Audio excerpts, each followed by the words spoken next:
Alors ici, pour trouver la hauteur maximum, la façon la moins longue, ce serait de transformer en forme canonique, parce que là, à ce moment-là, on aurait notre K.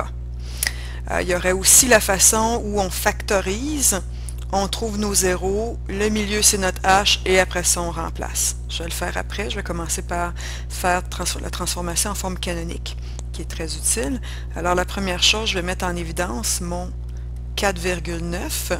Il me reste quoi? Il me reste t carré moins 1,5t. Puis moi, je sais que je vais compléter mon carré avec quelque chose de nouveau. Et évidemment, si je le rajoute, il faut que je l'enlève après. Mais il n'est pas tout seul. Ici, c'est multiplié par moins 4,9. Alors, il faut que je le multiplie ici par moins 4,9. Ça va revenir à rajouter quelque chose, parce qu'ici, si on le multiplie par un négatif, on a enlevé quelque chose, donc il va falloir le rajouter, moins par moins va donner plus. Alors, il nous reste donc à trouver quel est le binôme au carré qui me donne ça. Racine carrée de T2, c'est T. Je divise ceci par 2. Puis en fret, après, il va falloir que je le mette au carré, donc à la 2.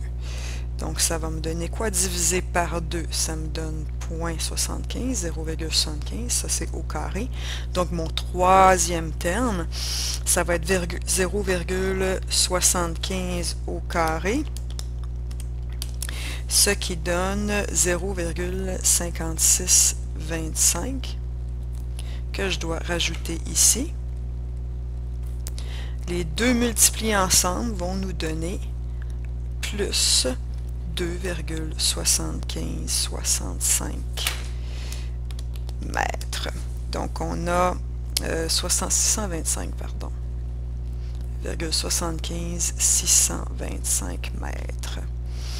Alors, ça c'était la forme canonique. Sinon, on aurait pu factoriser.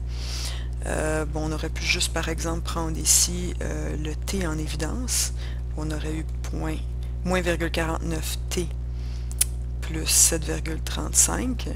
Puis là, on aurait eu nos deux zéros, qui est soit le t qui égale 0, soit ça qui égale 0.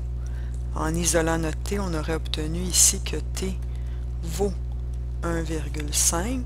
On aurait donc obtenu notre h qui est exactement le milieu ici à 0,75. Puis on aurait juste remplacé dans notre t ici et on aurait trouvé ce cas-là ici qui est notre hauteur. Voilà.